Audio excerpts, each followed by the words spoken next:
The ballroom was silent until the bride pressed play. On the biggest day of her life, in front of 300 stunned guests, an Atlanta heiress exposed the unthinkable. Her groom and her own twin sister plotting her death on the honeymoon. Phones dropped. People screamed. Police rushed in. And the bride? She didn't shed a single tear. This isn't a love story. This is a war story. A story of betrayal, power, and one woman who refused to die quietly. The rain hammered against the tall windows of the five-star Peachtree Grand Hotel in Atlanta, turning the glass into a trembling sheet of silver. Inside the luxurious bridal suite on the 20th floor, soft jazz hummed from a Bluetooth speaker, candles flickered on a marble counter, and the faint scent of vanilla drifted through the air. The place looked like the cover of a wedding magazine, immaculate, curated, almost too perfect. But the woman standing at the mirror wasn't thinking about perfection. She was thinking about survival. Maya Cole adjusted the veil resting on her broad, sculpted shoulders. The gown was a masterpiece, custom satin, long train, lace sleeves that balanced the muscular strength she carried in every inch of her body. Most brides looked delicate on their wedding day. Maya looked powerful. Not intimidating, not rough, powerful. She inhaled deeply, letting the moment settle on her. "Today is my day," she whispered to her reflection, almost convincing herself. Behind her, makeup brushes, opened lipstick tubes, and half-empty mimosa glasses lay scattered. Bridesmaids had been buzzing around the room minutes earlier, but now the suite was still, quiet enough for her doubts to echo. Just then, her planner knocked.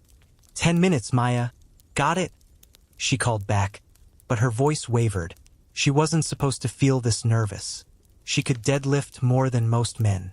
She ran her late father's multimillion-dollar real estate empire with precision. She'd been called the Steel Heiress of Atlanta, the Iron Bride, the Lion's Daughter, depending on which headline you read. But none of those titles prepared her for the simple, terrifying reality that today she was giving her heart to someone else. Before we go any further, comment where in the world you are watching from, and make sure to subscribe because tomorrow's story is one you don't want to miss. Maya picked up the framed photograph of her father from the vanity. "Dad," she whispered, "I wish you were here. I hope I'm doing the right thing." Chief Donovan Cole had been gone for 3 years, but he remained the voice she heard in every hard moment. Strong, sharp, protective. He raised her like the son he never had, molding her into a leader feared and respected across the city. He used to say, "A lion doesn't need permission to roar." Today, she hoped she didn't need permission to love. Her maid of honor, her twin sister Lena, had just left the room to check on Ryan. The thought made Maya smile at first. Lena was grace in human form, delicate, beautiful, effortlessly loved by everyone. While Maya's strength came from battle, Lena's charm came naturally, like sunlight. Maya always thought the contrast made them a perfect pair. Today, she was grateful Lena was by her side. But beneath the smile, something tugged at her chest. A heaviness, a flicker of unease. Maybe it was just wedding nerves. Maybe it was the rain. Or maybe it was the strange dreams she'd had the past 2 nights. Dreams of fire, of running, of her father warning her to look closer. She shook it off. Outside, Atlanta traffic rumbled far below, and down in the ballroom, over 300 guests waited beneath crystal chandeliers for the moment the bride would enter. Maya imagined the gasps, the flashing cameras, the whispers about her gown, her physique, her reputation. Many of the guests had never seen Maya in a bridal role. They knew her as a boardroom queen, not a woman in ivory lace. She wanted today to be different. She wanted to be seen as soft, loved, chosen. Her phone buzzed with a text from Ryan. "Ryan, my queen, I'm waiting at the altar. I can't wait to see you." Maya smiled, her doubts calming for a moment. He always had that effect on her, gentle words that melted her armor. After years of being too strong, too intimidating, too much for men, she'd found someone who called her beautiful without hesitation. She set down the phone and looked at the mirror again. Behind the confidence in her eyes, there was a storm she refused to name. Not yet. She took one last breath, smoothed the bodice of her gown, and whispered, "This is it." Little did she know, within the next hour, she would walk into a room she was never meant to see. She would discover a betrayal deeper than anything she'd ever survived. And the woman who walked down the aisle wasn't going for love. She was going for war. The story of how Maya Cole became the Iron Bride of Atlanta didn't begin with love or betrayal. It began long before, back when she was just a girl trying to earn a place in a world that didn't know what to do with someone like her. Maya grew up in the northern suburbs of Atlanta, in a mansion built by the hands and reputation of her father, Chief Donovan Cole. Donovan wasn't a politician, but he had the kind of influence politicians envied. He was a giant in real estate, a kingmaker in business circles, and to many, the last true lion in a world full of sheep. He raised Maya the same way he ran his empire, with discipline, expectation, and strength. Even as a child, Maya was different. Where other girls loved pink shoes and glitter backpacks, Maya preferred tree climbing and racing boys in the neighborhood. Her shoulders grew broad early, her legs strong from constant running, her jaw sharp like her father's. People would whisper behind her back, some admiring her, some fearing her. "She's built like she could carry the whole world," an old neighbor once said. Her father overheard and responded proudly, "She will." But for Maya, strength didn't feel like a gift at first. It felt like a responsibility, and sometimes a punishment. The school boys avoided her. Some were intimidated, some made cruel jokes. "Man shoulders," they said. "She could throw you like a football. Who would date a girl stronger than them?" Maya would laugh it off publicly, but every comment carved something small out of her heart. Her mother, sweet and soft-spoken, tried to convince her she didn't need to change.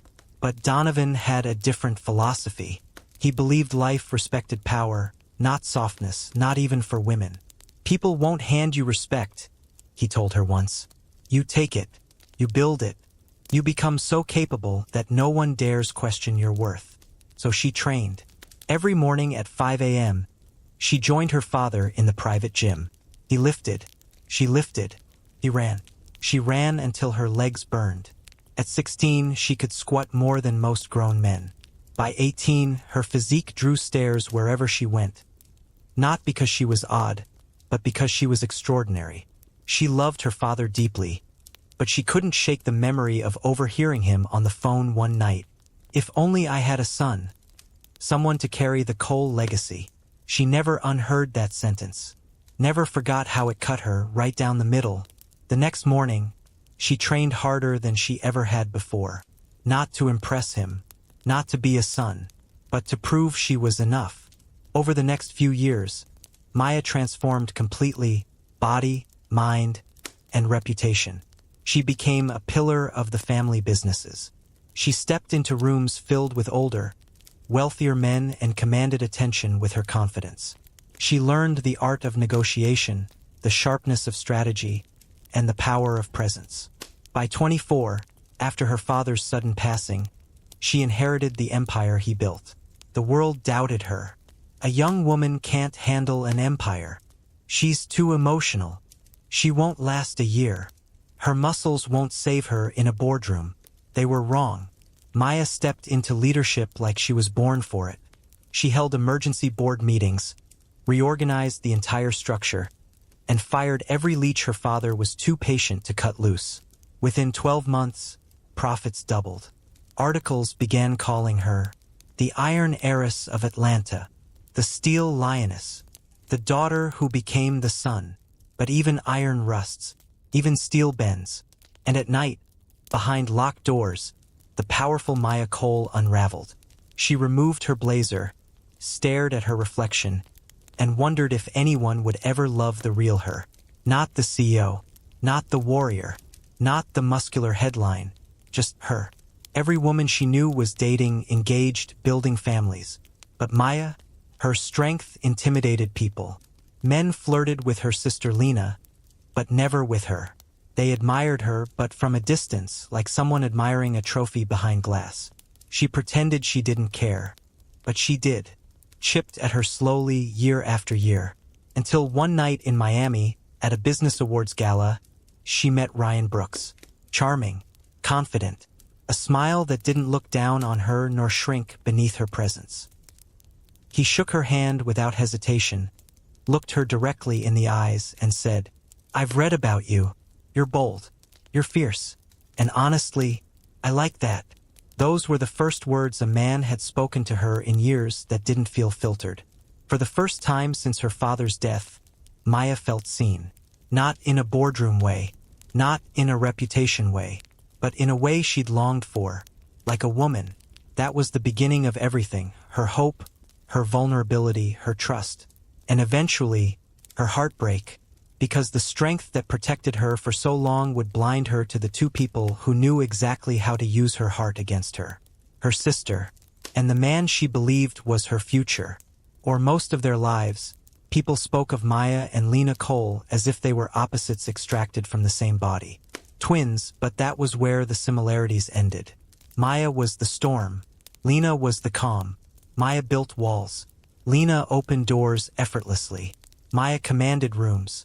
Lena floated through them like she belonged everywhere. Growing up, Lena became the kind of girl people adored instantly.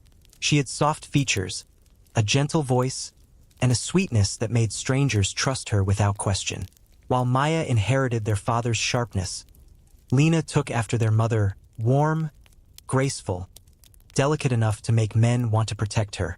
But admiration is a fickle thing. It turns quickly into comparison. And comparison, if left too long, rots into envy. From the outside, Lena looked like the lucky one. She had beauty, charm, attention, dates, friendships that came easily. No one feared her.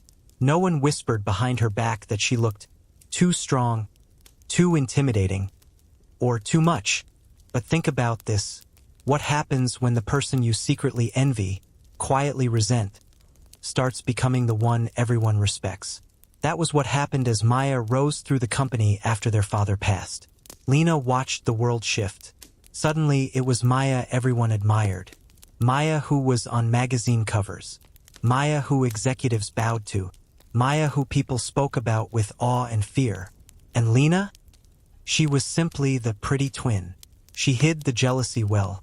People would never guess what lived behind that bright, angelic smile. But envy doesn't disappear. It grows quietly like mold behind wallpaper. It wasn't just Maya's success that stung. It was how people looked at Maya with reverence. A kind of respect Lena could never buy with beauty alone. One afternoon, long before the wedding, Maya caught a glimpse of that envy for the first time. She'd walked into the garden behind their family mansion to find Lena and Ryan laughing together. Too closely, too comfortably. Lena's hand rested lightly on Ryan's arm. Her body angled toward him like he was the only person in the world. "What's so funny?" Maya asked, smiling politely. Lena startled, stepping back a little too quickly. "Oh, nothing serious. Just a joke about the caterer. His shirt looks like Uncle Frank's driver." Ryan added, laughing, "Your sister is hilarious." Maya forced a smile. Something didn't sit right. But this was her sister, her twin, the one she trusted most. So she suppressed the twinge in her stomach and let it go. But the signs didn't go away. A week before the wedding, Maya came home early after forgetting her phone. She heard laughter again, this time in the kitchen. Lena's voice, Ryan's voice, whispering, teasing, the kind of tone couples slip into without realizing it. When she peeked in, they were standing too close. Way too close. Ryan held a glass of juice. Lena was wiping something from his shirt. Her fingers lingered, slower than necessary. Intimate. Familiar. They jumped when Maya cleared her throat. "Oh, sister, you're back early," Lena said with a quick, nervous laugh. Ryan spilled juice on himself. "I was helping him clean up." Ryan nodded awkwardly. "Yeah. Clumsy me." Maya stared for a few long seconds before replying calmly. "Next time, call the cleaning staff."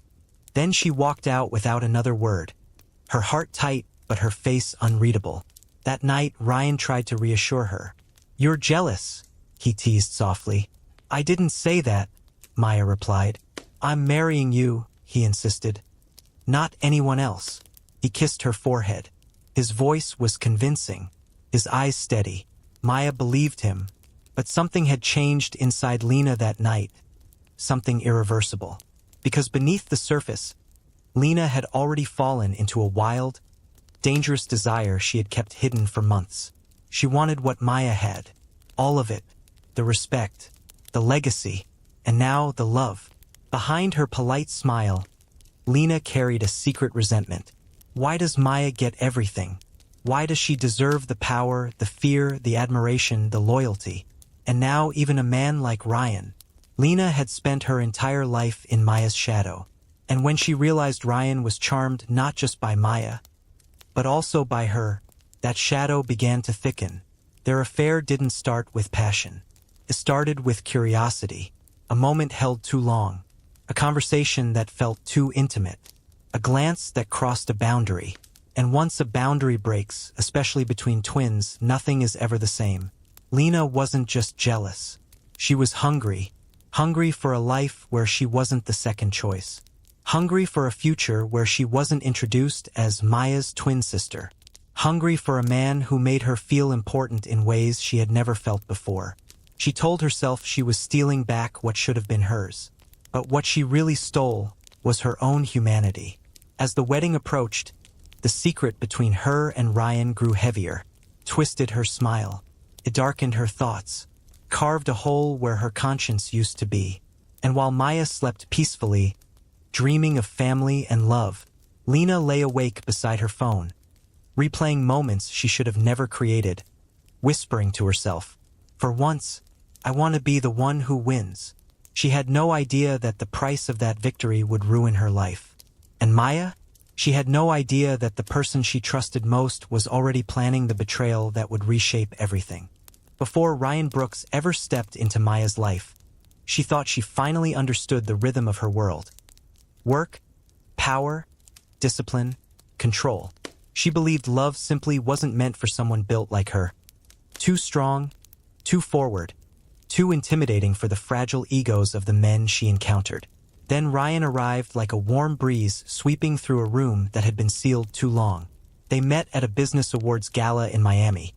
A night of glittering dresses, clinking champagne glasses, and the kind of networking conversations that bored Maya to death. She only attended because her board insisted. Her father had once won the same award she was to receive. The spotlight was never her favorite place, but she wore it like armor. Ryan approached her after her speech. He didn't stare at her arms. He didn't make jokes about her size. He didn't look intimidated. Instead, he extended his hand confidently and said, "I've read about you for years. You're bold. You're fierce. And honestly, you're the most impressive person in this room." Maya blinked. Compliments were common, but genuine admiration was rare. "Most men find me a bit much," she replied lightly. He smirked. "Well, I'm not most men." It was the way he said it, calm, certain, like he meant it. That single sentence hit a part of her heart she'd forgotten existed. They talked for hours, not about business or mergers or the latest market trends, but about childhoods, fears, dreams, and regrets. He listened to her, really listened. He asked about her father, her responsibilities, her loneliness, things she never opened up about to anyone. Felt disarming, but in the best way. By the time she flew back to Atlanta, Ryan had already texted her, "Just checking. Did Miami feel too quiet without me?" She'd smiled for the first time in months. Within weeks, he visited Atlanta. Within months, they were dating. Within a year, she was in love. He was charming, gentle, patient. He didn't flinch when she opened jars effortlessly, or lifted heavy furniture like it weighed nothing. He didn't comment on her muscles or make jokes that cut beneath the skin. Instead, he kissed the scars on her knuckles and said, "These tell me you survived things others wouldn't." Ryan had a way of seeing past her armor, past the reputation, past the headlines. He saw the girl inside, the insecure teenager who overheard her father saying he wished for a son, the woman who feared she was too strong to be loved. That was how he won her. He didn't chase her strength. He chased her softness. And Maya, starved for affection, opened her heart to him completely. But here's the truth people forget. Some predators don't look like threats. They look like comfort. Ryan wasn't a monster at first. He didn't lie the first day, or the second, or the third. His darkness unfolded slowly, like a page turning in a book Maya didn't know she'd been trapped in. He started with small things, little embellishments about his past, vague stories about his family, inconsistencies in his job history. But Maya was in love, and love is a dangerous filter. It turns red flags into rose petals. Besides, Ryan knew exactly how to keep her balanced. A gentle laugh here, a spontaneous weekend trip there, a heartfelt confession about his insecurities, a night spent talking about their future children. Maya, for the first time in her life, believed she was loved not despite who she was, but because of who she was. He proposed on a quiet morning, no cameras, no audience. He knelt beside her in their living room while she was in gym clothes, hair messy, no makeup. He said, "You're my forever. I don't want perfection. I want you." She cried harder than she had since her father's funeral. But the thing about con men is this: they study your wounds before they strike. They touch them gently so you trust them. And when your guard drops, they aim straight for the softest place. Ryan learned Maya's insecurities. He learned her traumas. He learned where her vulnerabilities lived. He learned how much she valued loyalty. He learned how deeply she trusted her sister. He learned everything. And behind the curtain of romance, he used it all. He knew the inheritance laws, knew that under Georgia state statutes, if a spouse died unexpectedly without a revised will, the husband inherited the majority of assets. He knew Lena envied Maya. He knew exactly how to manipulate her. He knew exactly how to turn a jealous heart into an accomplice. Ryan didn't plan to fall for Lena at first, but temptation thrives in secret places, and weakness loves company. Maya wasn't losing Ryan because she wasn't enough. She was losing him because he was a skilled liar who found someone insecure enough to believe his sweet poison. Ryan entered Maya's life like a blessing, but behind every blessing is a shadow. And Maya would soon discover that the man she trusted with her future had been building a future that didn't include her. A future that required her gone. The months leading up to the wedding were supposed to be filled with joy. Cake tastings, flower arrangements, dress fittings, and late-night talks about the future. For most brides, this was the fairy tale phase, the sweet calm before stepping into a new life. For Maya, it was the beginning of a storm she couldn't name. First, nothing seemed wrong. Ryan was attentive, helpful, even affectionate. He joined her for workout sessions, helped pick out wedding invitations, and charmed her business partners at celebratory dinners. On the surface, everything looked perfect, but shadows were creeping into the corners of her days. Shadows shaped like glances, whispers, and moments that made her heart tighten for reasons she couldn't explain. It began with small things. One afternoon, while Maya was reviewing contracts in her office, Lena stopped by to drop off color palette samples for the wedding decor. While flipping through beige and gold swatches, Maya noticed Lena's phone lighting up. A text from Ryan. "Ryan, can't stop thinking about what you said." Then another. "Same time tomorrow?" Maya froze. "Are you and Ryan planning something?" she asked lightly. Lena glanced at her phone and smiled a little too quickly. "Oh, he wanted to confirm the rehearsal dinner schedule. You know him, always last minute." But Maya knew Ryan wasn't last minute. He was meticulous, obsessively organized. Something felt off. Over the next few weeks, moments like that piled up like pebbles forming a landslide. One evening, Maya walked into the lobby of her company headquarters and found Lena and Ryan sitting too close on a leather sofa. Their heads leaned in, their voices low. It looked like an intimate conversation, one people usually have behind closed doors, not in a public lobby. The moment they noticed her, both jumped slightly. "Maya," Ryan said, standing too fast. "We were just, talking about the wedding venue's parking layout." Lena nodded, smiling. "Yes, parking. The space is too tight. We were brainstorming solutions." Maya stared at them, two grown adults, breathless from discussing parking, but she forced herself to smile. because doubting her fiancé and her sister felt like doubting gravity itself. Still, the feeling grew.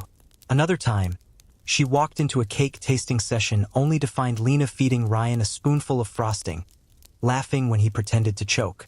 They didn't notice Maya standing there until she cleared her throat loudly. "Oh my God!" Lena gasped. "We were just testing flavors for you. You're late." Ryan added quickly, "Yeah," trying to make sure the lemon one wasn't too bitter. Maya looked at the frosting smeared near Ryan's lip. Her stomach twisted. She said nothing.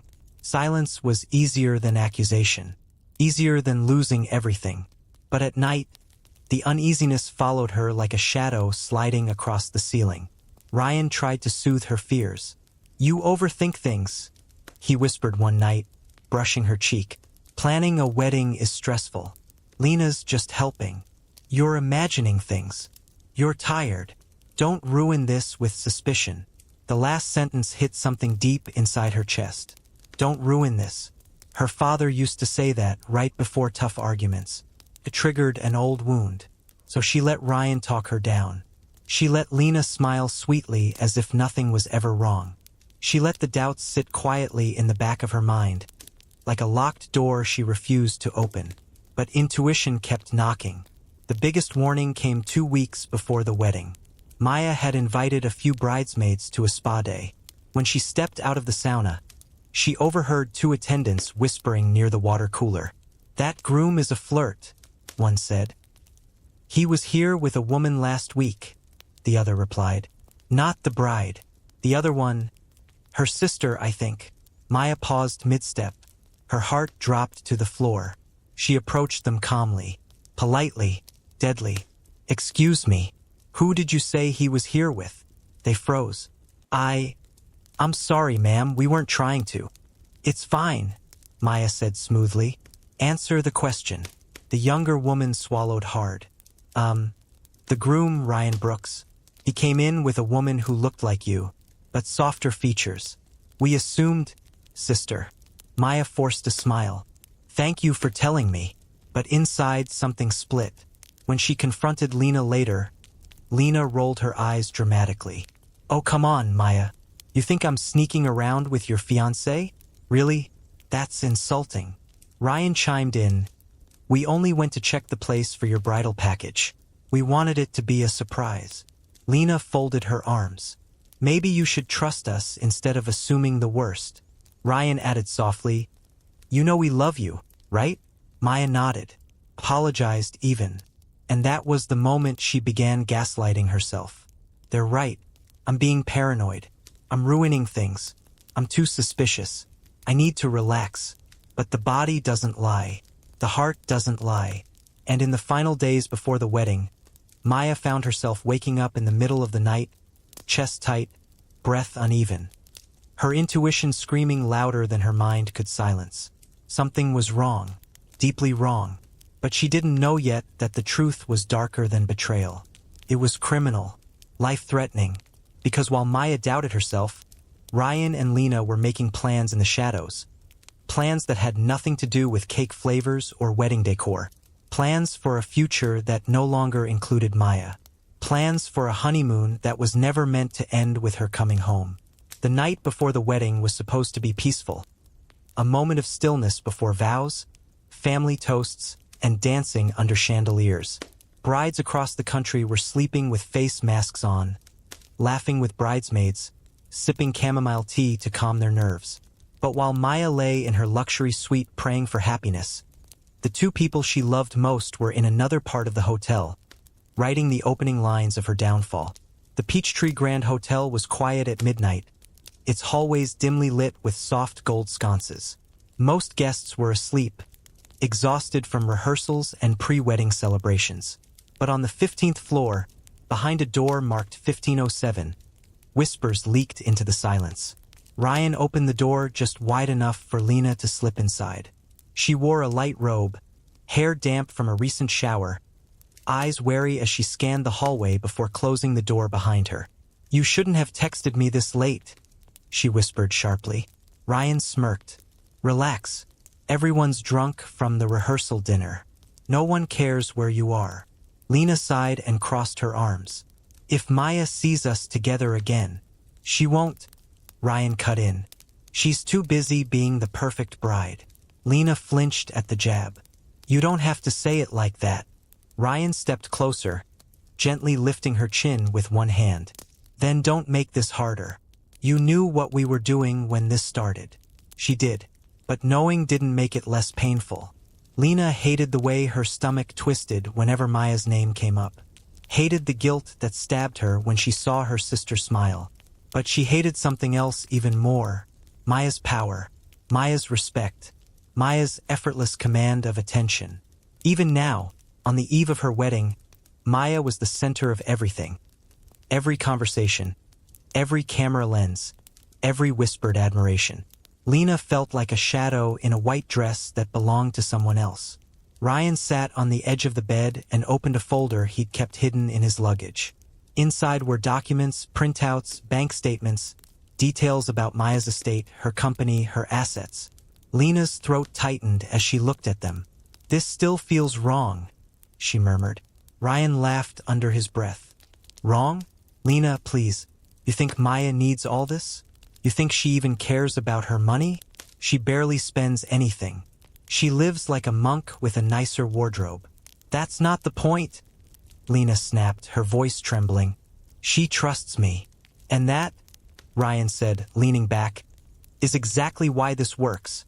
He tapped a page inside the folder, a legal summary outlining Georgia inheritance statutes. Lena didn't understand all the terms, but she understood enough. If Maya died after the wedding, Ryan inherited almost everything.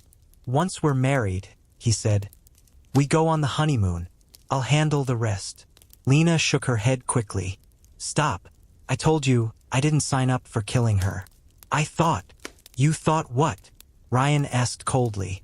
That we'd just break her heart a little? That she'd cry and get over it? Come on, Lena. You know Maya.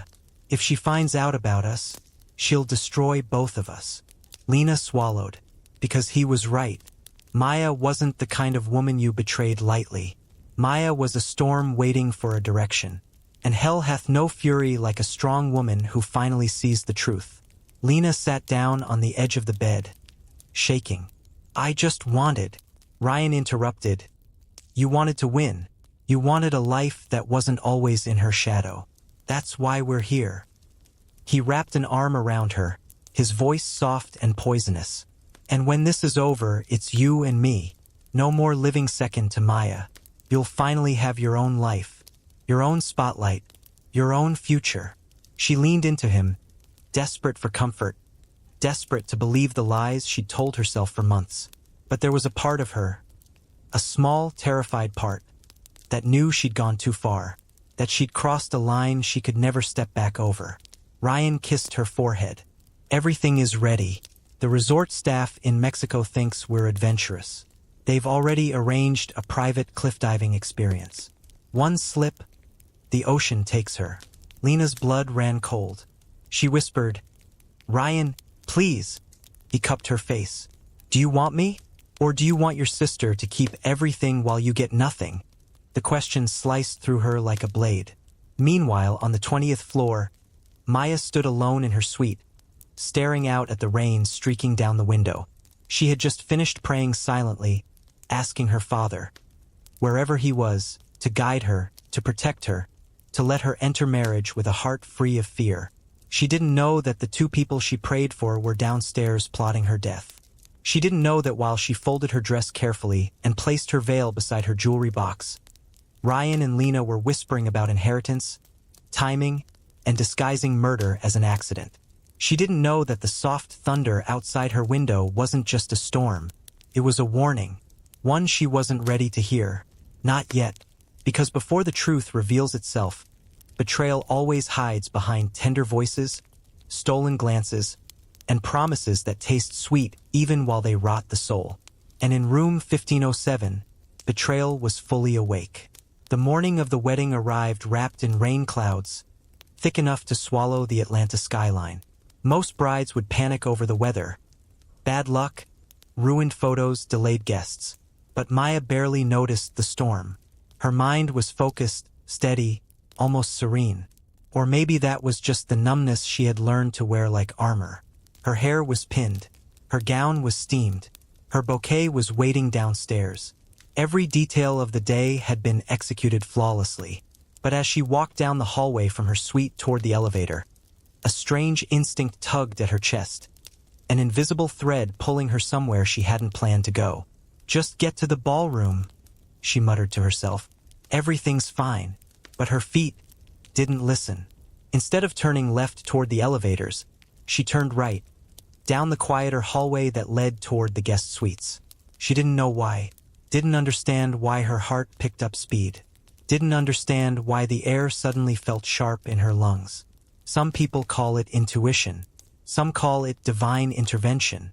Some call it the voice of those who've passed on, reaching through the veil to warn us. Whatever it was, it guided her to room 1507. Lena's room. She didn't expect anything when she reached the door. Maybe a quick hello. Maybe to pull her sister downstairs early. Maybe a hug. She raised her hand to knock, then froze. Laughter. Soft. Intimate. Too delicate to be innocent. Her pulse stopped. She stepped back, breath shallow as she leaned closer. Then she heard a voice. Ryan's. "Come here," he whispered, low and playful. Maya's blood turned to ice. Her heartbeat pounded so loudly she was afraid they would hear it. She pressed her ear closer to the door, hands trembling now. Then came Lena's voice, breathless, soft.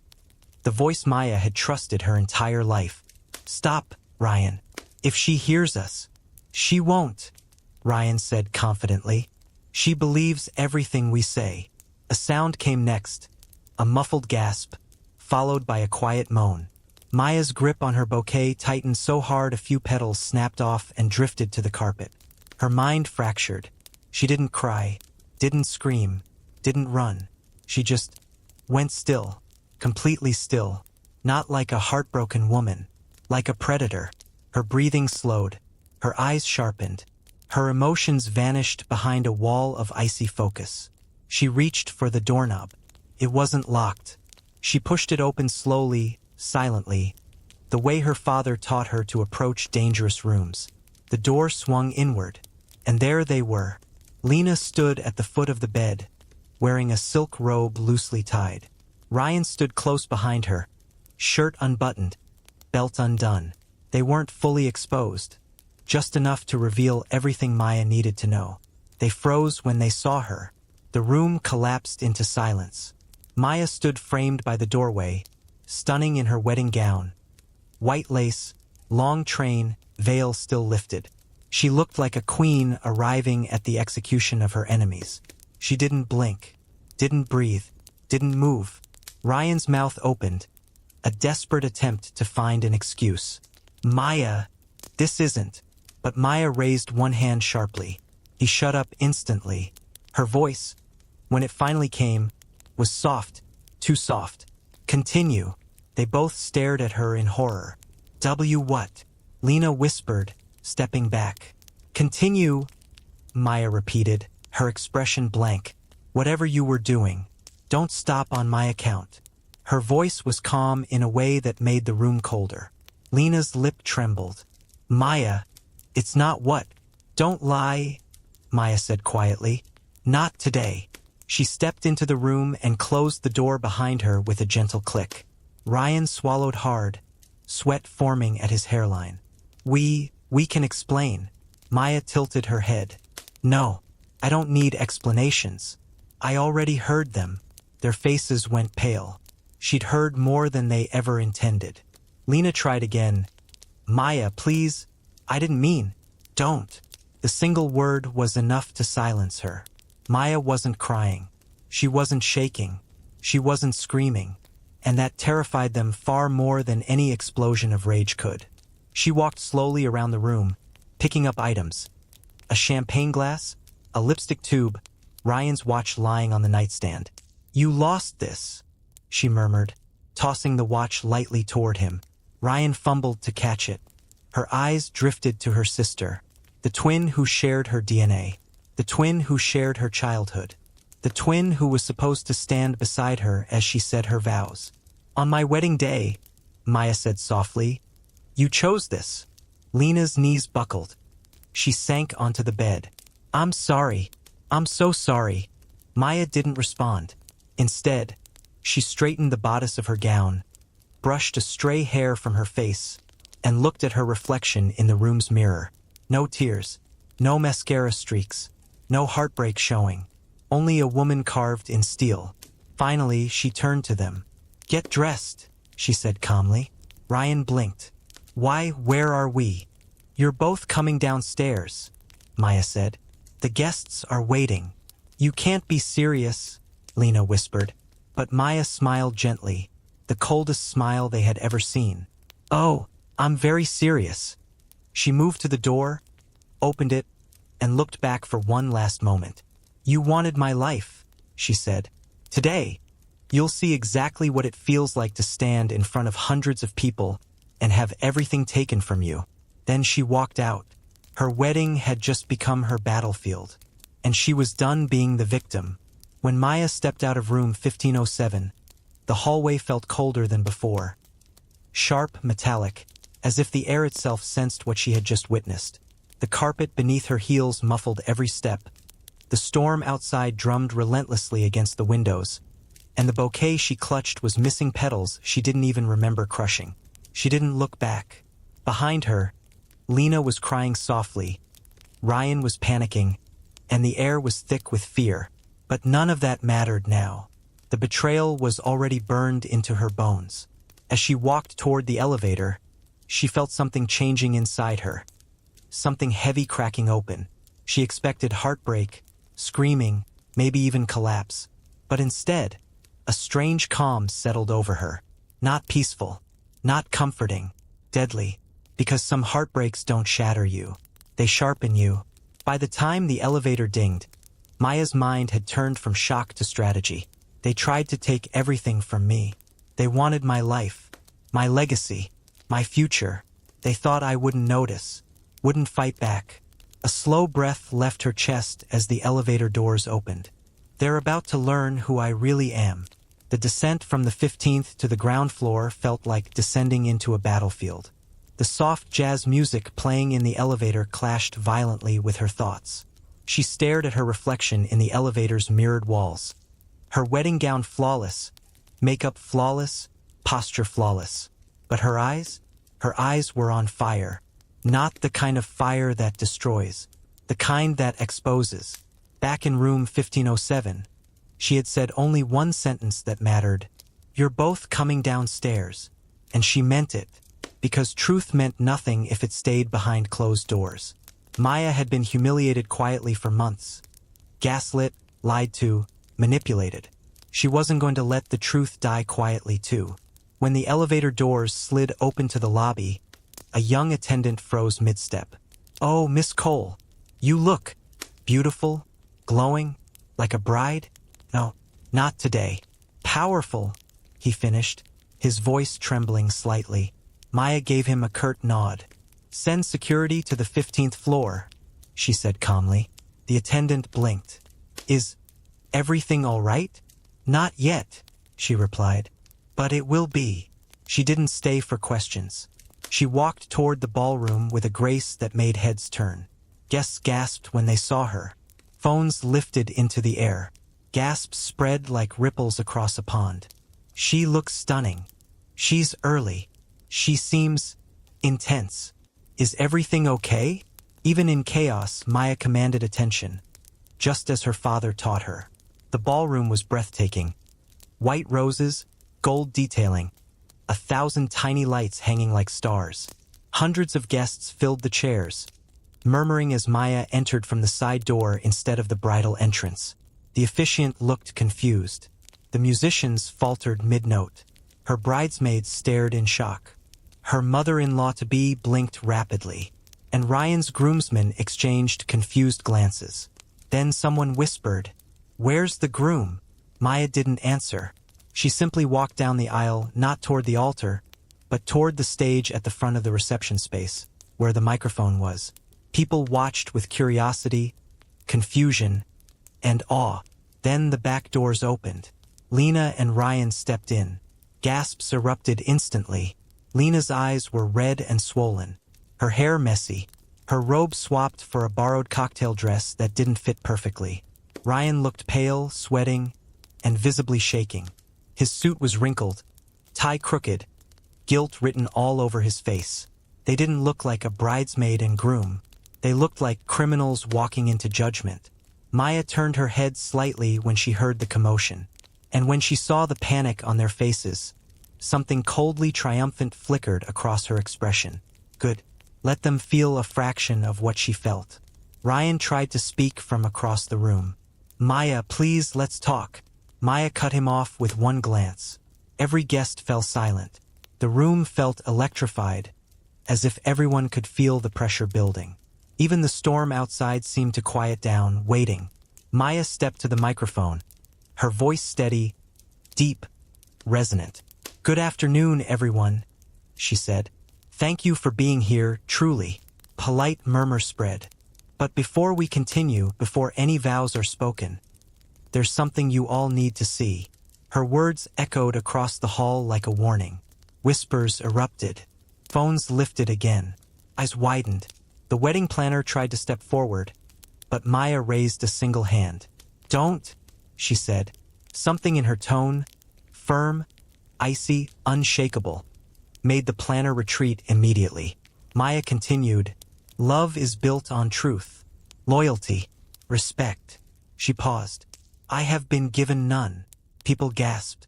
Chairs creaked. Someone dropped their champagne flute. Ryan froze. Lena clutched her stomach. But Maya wasn't finished. "You all know me as a businesswoman, as the daughter of Donovan Cole, as a leader." Her voice deepened. "But today, you will know me as something else." She looked toward the projector at the back of the room, already queuing up the file she transferred from Ryan's phone earlier. "I am a woman who refuses to be lied to." The lights dimmed. The first audio clip played. Ryan's voice. "Once we're in Mexico, it'll look like an accident." A scream erupted from somewhere in the back. Lena's voice followed. "What if she finds out?" Ryan, "She won't. She trusts us." Silence fell so heavy it felt like the air had died. Maya stood still, expression unreadable, eyes sharp as blades. She wasn't hiding the truth anymore. She was exposing it, and the world was about to watch everything burn. Collective gasp rippled through the ballroom. Hundreds of guests shot up from their seats. Some covered their mouths. Others turned toward Ryan and Lena as if trying to confirm whether what they heard was real or some twisted misunderstanding. But Maya knew there was no misunderstanding. The truth was playing out on massive screens for everyone to witness. The audio continued. Lena's voice, trembling. "Ryan, I can't. This feels wrong." Ryan's reply, cold and calculated. "She's too strong. She'll survive anything except the one thing she won't see coming." A woman in the front row screamed. Someone fainted. Someone else shouted, "Oh my God!" Every camera phone in the room shot up. Live streams started instantly. The wedding, once poised to be the social event of the year, had become a crime scene unfolding in real time. Ryan stumbled forward, hands raised. "Maya, turn it off. Please, let me explain." Maya didn't even look at him, but her voice sliced through the chaos. "Explain what, Ryan? How you planned to murder me on our honeymoon? How you convinced my sister to help you because you're too cowardly to do anything alone?" Her calmness was terrifying. Lena collapsed into a chair, shaking violently. Her mascara streaked down her cheeks, and she looked around desperately as if searching for someone, anyone who might defend her. No one moved. Not one person. Even Maya's cousins, who adored Lena growing up, stared at her like she was something rotten. The audio escalated. "Ryan, once the inheritance transfers, you won't have to live in her shadow anymore." Lena, "But Maya's my sister." Ryan, "She was." Past tense. A collective roar of disgust erupted from the guests. Maya finally turned, facing them, the crowd, the screens, the traitors who were now exposed under the brightest, cruelest light possible. She spoke into the microphone with chilling composure. "I found them together an hour ago, in her hotel room, On my wedding day. Gasps, sobs, angry shouts. The mother of a bridesmaid yelled, "Lock him up!" Someone else shouted, "You snake!" Another cried out, "Not the sister! Lord have mercy!" But Maya wasn't finished. She stepped aside and nodded to the technician.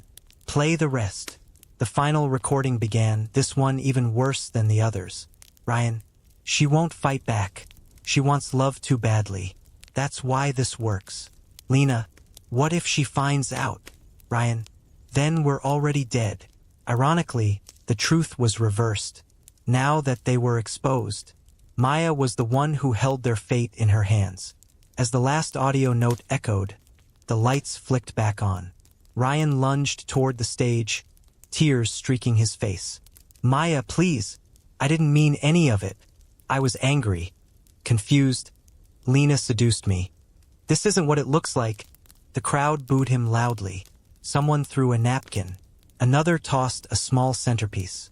Maya finally looked him dead in the eyes. "You're right," she said. "It's worse than it looks." Two security guards, hotel staff Maya had alerted earlier, rushed to block him from getting any closer. Ryan fell to his knees. "Maya, please, please, I love you. I made a mistake." Maya tilted her head slightly, her expression unreadable. "You made many mistakes, but loving me was never one of them." He froze. Then she added, voice cold as steel, "Because you never loved me at all." Lena stood suddenly, sobbing hysterically. "Maya, please. I'm your sister. We're family. Families forgive. Families repair." Maya turned toward her, eyes empty. "Family doesn't plot my death, Lena." Lena tried to run toward her, but half a dozen relatives blocked her path. The Cole family stood like a wall, protecting Maya the way her father once did. "Don't touch her," one of the uncles growled. "She betrayed blood," another said. Maya raised a hand, signaling them to stop. "Let her speak," Maya said. Lena's voice cracked with desperation. "I was jealous. I was stupid. I didn't want to hurt you. I just wanted to feel important for once." Maya looked at her sister for a long, painful moment. "You wanted to feel important?" she finally said.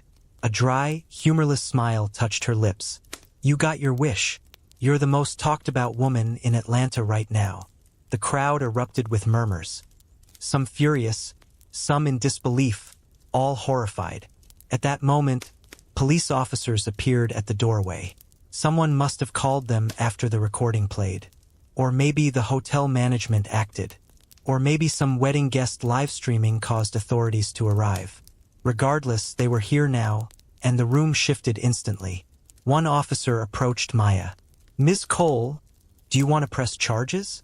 Maya didn't hesitate. "Yes," Ryan screamed. Lena sobbed harder. The officers cuffed Ryan first. He didn't resist. He was too shocked, too broken, too exposed. Then they cuffed Lena. She begged. She pleaded. She reached toward Maya one last time. "Maya, please. I'm your sister." Maya stepped back. Sisters don't bury knives in each other's backs. The officers escorted them out of the ballroom. Flashlights, shouting, chaos. The guests parted like the Red Sea, some filming, some shaking their heads, some crying. Maya stood alone at the center of the stage. Still, strong, unbroken, a bride with no groom, no sister, but all the truth in the world behind her. She lifted the microphone again. "Thank you all for coming," she said softly. "This wedding is officially over." The entire ballroom erupted. Some in applause, some in tears, some in pure shock. But Maya didn't stay to watch. She walked off the stage head high. She might have walked in as a bride, but she was walking out as something far more powerful. A woman who refused to be destroyed. When the police dragged Ryan and Lena out of the ballroom, the atmosphere shifted from shock to full-blown chaos. The kind of chaos that comes from watching a mask rip off someone you thought you knew and seeing the ugliness underneath. Guests poured into the aisles. Some shouted. Some cried. Some recorded every second, already typing captions like, "Bride exposes murder plot at wedding." and Atlanta heiress outs cheating sister and fiancé. Watch live. There are viral moments. And then there are moments that break the internet. This was the second kind. The rain outside hammered the glass walls like nature itself was applauding the downfall of two liars. Meanwhile, Ryan was losing his mind. "You can't do this!" he screamed as officers shoved him through the lobby. "I didn't do anything. Stop. Stop. Maya, please." He twisted, trying to catch one last glimpse of her. But Maya didn't move, didn't flinch, didn't give him even a fraction of her gaze. And that broke him more than the handcuffs digging into his wrists. Beside him, Lena sobbed uncontrollably. "Please, I didn't mean it. Maya, please, don't let them take me. Please." Her voice cracked so violently the guests winced. But Maya remained still, hands clasped loosely in front of her wedding gown, expression as smooth as polished stone. She wasn't being cold. She was holding herself together, because if she let even one tear slip, her whole world might collapse. As Ryan and Lena were shoved into two separate patrol cars, a wave of reporters who'd been waiting outside for wedding coverage rushed the scene. Microphones shoved forward. Cameras flashed. What happened inside? Is it true the groom tried to kill the bride? Ms. Cole, are you safe? Is it true your sister was involved? Security blocked them, but the chaos kept building. Guests flooded out of the ballroom, recounting what happened as if they had front-row seats to the most explosive drama in Atlanta's history. One woman shouted to a reporter, "They tried to murder her. I heard the recording myself." Another cried, "Her sister was in on it. Her own twin." Within minutes, headlines were already popping up online. Bride explodes wedding with criminal evidence. Groom and sister arrested for murder conspiracy. The Atlanta Iron heiress strikes back. Real-life soap opera at Peachtree Grand Hotel. Inside the ballroom, shock turned into aftershocks. Guests whispered wildly, "I knew something was off about him. Her sister always looked jealous. God protected Maya today. I can't believe we just witnessed that." Some tried to approach Maya, but her mother stepped in, arms spread protectively. "Give her space," she said firmly. "Please." Maya's mother looked shaken but relieved, her eyes red. Not from embarrassment, but from the horror of what could have happened. Because if Maya had married Ryan, if she had gone on that honeymoon, if she had stepped near that cliff, she wouldn't be standing here at all. That thought hit her mother so hard she almost collapsed. Maya caught her. "I'm okay," Maya whispered. "I'm here. I'm alive." But the truth echoed silently in both of their minds. She almost wasn't. Minutes later, detectives entered the ballroom, approaching Maya with somber expressions. "Ms. Cole will need a statement from you soon," one said. "But for now, we recommend staying somewhere safe. Away from the press." Safe. The word felt foreign, because the danger wasn't some distant enemy. It was people she loved, people she trusted, people she would have died for, and they had planned to kill her. The thought cracked her composure just slightly. Her throat tightened. Her hands trembled for the first time. The numbness that had shielded her began to fade, replaced with a sickening mix of grief and disbelief. Her best friend and chief operations officer, Naomi, rushed to her side. "Maya, sweetheart, talk to me." Maya swallowed, breathing uneven. "I'm fine." "You're not fine," Naomi whispered, pulling her into a tight embrace. "You're in shock." Maya closed her eyes. For a moment, she let herself lean into the hug, but only for a moment. When she pulled away, she wiped a single tear from her face. The only tear she'd allow. "I need to make sure everything is secure," she said, slipping back into leader mode. "Freeze all financial accounts shared with Ryan. Notify the board. Tighten security at the estate. Make sure the press doesn't get access to our staff." Naomi nodded. Already on it. The ballroom staff began dismantling decorations. What was supposed to be the happiest day of Maya's life was now a crime investigation zone. White roses were being swept off the floor. Champagne glasses stood untouched. Hundreds of wedding favors would never be handed out. In the midst of it all, An older family friend approached Maya quietly. "Your father would be proud," he said softly. Maya's jaw tightened. Her father, the man who told her, "Walk carefully when surrounded by snakes." She hadn't listened soon enough, but she survived the bite. Outside, the police cars sped away with sirens blaring, taking the would-be murderers to a holding facility. The crowd parted as the vehicles disappeared, leaving only rain, flashing lights, and disbelief. The wedding was officially over, but the fallout was only beginning. Maya took one last look at the ballroom, once a symbol of new beginnings, now a monument to betrayal. She whispered to herself, "Let them fall. I won't." And with that, she walked away, not as a bride abandoned, but as a woman reborn in fire, ready for whatever storm came next. The hours after the wedding felt like a blur, a dizzying combination of police reports, detectives asking questions, relatives crying, journalists swarming, and the rain pounding relentlessly as if the sky were grieving with her. But when the noise finally died down, when the cameras left and the guests went home in stunned silence, Maya found herself alone again. Not alone the way she once feared, alone in a way she needed. By the time she reached the Cole family estate that evening, the storm had softened to a slow drizzle, falling over acres of manicured gardens and towering oak trees. The mansion lights glowed dimly, a silent witness to everything her family had survived across generations. But tonight she didn't go inside. She walked past the fountain, past the trimmed hedges, past the courtyard where she used to play tag with Lena as children. She walked toward the private cemetery at the back of the estate, a quiet field surrounded by wrought iron fencing and magnolia trees. The ground was wet, the air heavy, the world quiet except for the soft pattering of rain. She stopped at her father's grave. Donovan Cole, lion, leader, father, 1964 to 2020. The words carved into the headstone were simple, but they captured everything he had been. Fierce, unwavering, protective. Maya knelt in the wet grass, not caring that her gown, once worth thousands, was now soaked and muddy. Her hands brushed the cold stone as if touching his shoulder. "Dad!" Her voice cracked on the word. "I almost died today." A shaky breath escaped her. The numbness she'd carried all day finally began to crack. They planned it. Lena and Ryan. They planned everything. Her voice trembled. "They were going to kill me." Saying it aloud made the truth feel heavier. She rested her forehead against the headstone. "I trusted them. I trusted her. I loved him. And they wanted me gone."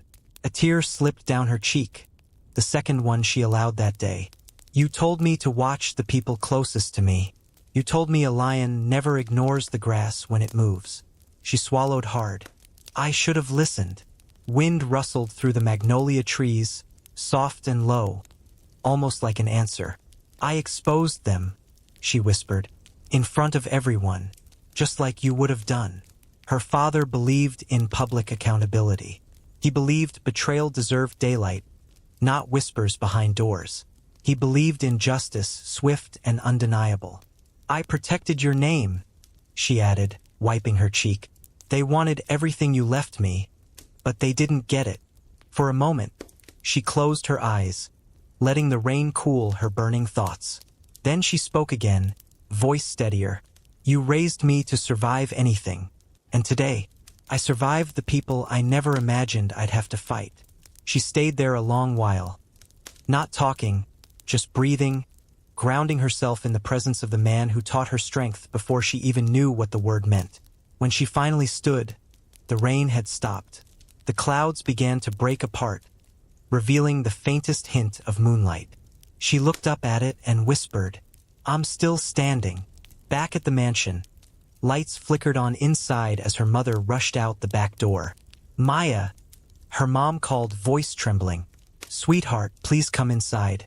Let me hold you." Maya smiled softly, a tired, vulnerable smile she rarely showed anyone. She walked toward her mother and collapsed into her arms. Her mother stroked her hair. "You didn't deserve any of this." "I know," Maya whispered, "but I survived it. That has to mean something." Later that night, as she showered off the rain, the mud, and the remnants of a destroyed wedding. She caught her reflection in the bathroom mirror. Not the version in bridal magazines. Not the CEO. Not the iron heiress. Just a woman who had been hurt, deeply, brutally, but who refused to break. Her phone buzzed relentlessly on the counter with hundreds of messages. Naomi, we're tightening every company security protocol. Detective Harris, formal charges being filed tonight. Board Chair, your leadership today shows why you're the right one to run the empire. Cousin Eric, proud of you. Family stands with you. News alert. Maya Cole exposes attempted murder plot at own wedding. She silenced the phone, not because she didn't appreciate the support, but because she needed quiet. The next morning, however, quiet was the last thing she got. Media vans lined the street outside the estate. Drones hovered illegally overhead until security drove them off. Neighbors stood behind fences whispering. Reporters shouted questions as soon as she stepped out her front door. Ms. Cole, are you pressing full charges? Do you feel safe? What message do you have for women in abusive or dangerous relationships? Will you be selling the Peachtree Grand wedding footage? Do you have any comment about your sister? Will you still go on your honeymoon alone? She ignored them all, walking to her car with the calm authority of someone who had already survived the worst. By evening, she made national headlines. The muscular bride who destroyed her own wedding to save her life. Betrayed by blood. Twin sister arrested in murder plot. The iron heiress who refused to die. Millions watched the story unfold. But only Maya knew the truth that mattered. She didn't lose a wedding. She didn't lose a sister. She didn't lose a fiancé. She shed dead weight. She protected her life, her legacy, her father's empire. And though the world now saw her as a symbol of resilience, she felt something deeper, something quieter, something she hadn't felt in a long time. Freedom. Tomorrow she would face the press. Tomorrow she would speak. Tomorrow she would reclaim her narrative. But tonight, she whispered into the quiet. I survived the people who tried to destroy me. The rest of the world should be easy. And with that, Maya stepped into her next chapter. Not healed yet, not whole yet, but undeniably unbroken. 2 days after the wedding that never was, Atlanta was still buzzing. The story had overtaken every news cycle, every trending hashtag, every gossip show across the country. Strangers debated it in coffee shops. Podcasters analyzed it on morning commutes. Morning shows discussed red flags and family betrayal. And every headline carried the same name, Maya Cole, the muscular bride, the iron heiress, the woman who walked into betrayal and walked out in power. But while the world consumed her story like entertainment, Maya lived it in silence. Those 2 days were a blur of police interviews, lawyers, reporters, board meetings, and thousands of messages from supporters across the country. Women who'd written, "You saved yourself. Thank you for showing us we can too. Your strength is why we watch. You are what resilience looks like." Still, Maya kept her emotions contained. She didn't rage, didn't cry, didn't crumble. But she did schedule something important. A press conference. Not because she needed attention. Not because she cared about public opinion. But because she wanted control of her name, her truth, her future.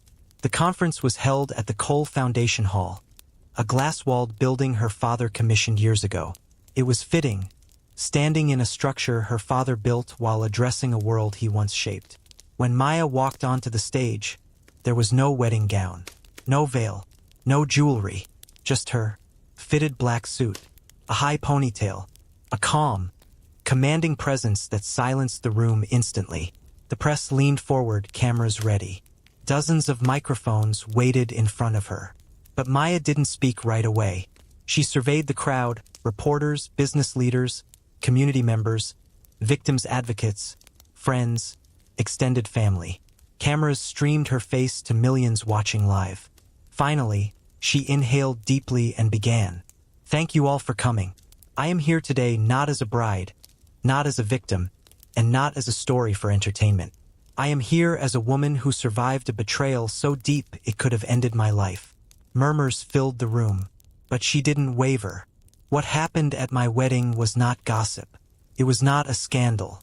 It was a crime. A crime planned carefully by two people I trusted with everything I had. She didn't say their names. She didn't have to. I am alive because I listened to my intuition.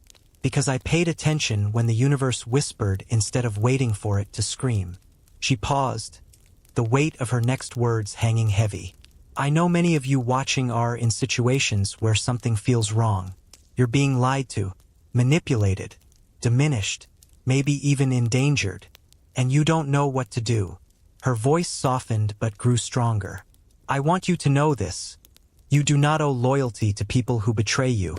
You do not owe forgiveness to people who would harm you. And you do not owe your life to anyone. The room fell completely silent. She continued, I'm grateful to the police, to my legal team, and to my family members who have stood beside me through this. But I'm also grateful for something else. She placed a hand on the podium. I am grateful that I walked into the truth before the truth killed me. Dozens of cameras clicked at once. This experience will not define me, she said. It will sharpen me, strengthen me, remind me of who I am and who raised me. A faint smile touched her lips, the first sign of warmth. My father taught me that lions walk forward, even after the world tries to break them. She straightened her shoulders. I am still walking. Questions erupted from the reporters. Ms. Cole, will you be pressing full charges? Yes. Do you fear retaliation? No. What happens to your company now? I continue to lead it, stronger than ever. Do you have a message for your sister? Maya paused, and for the first time, emotion flickered in her eyes. Not anger, but sorrow. Yes, she said quietly. I hope she finds the help she needs, but she will not find it in my life anymore. She ended the conference there, stepping away from the podium as camera flashes exploded behind her. But the real ending wasn't the press conference. Came afterward, outside the building. When she walked down the steps, a crowd had gathered. Not reporters, not paparazzi, but women. Dozens of them, some holding signs, some holding flowers, some simply standing there, waiting. When they saw her, they clapped. A slow, emotional wave that grew until the entire block thundered with applause. One woman in the front row stepped forward, tears streaming down her face. You saved yourself, she said. Thank you for showing us how. For the first time in days, Maya's breath caught in her throat. This wasn't spectacle. This wasn't scandal. This was solidarity. She didn't cry, but she smiled. A real one, soft around the edges. Naomi appeared beside her. Where to now? Maya looked out at the horizon. The Atlanta skyline glowing under a clearing sky. A city that had watched her nearly fall and rise again. Home, she said. Then wherever I want. As she walked to her car, her steps felt lighter. Not because the pain had vanished, betrayal leaves scars, but because she understood something vital. She didn't survive for the world. She survived for herself. And as the door closed behind her and the engine started, Maya whispered one final line. A promise to her father, to herself, to the universe. I didn't lose anything today. I gained my future. And with that, she drove forward, not into a fairy tale, not into a tragedy, but into a destiny entirely her own. A new beginning, born from the wreckage, built from fire, carried by strength. The Iron Bride was no longer a victim. She was a force,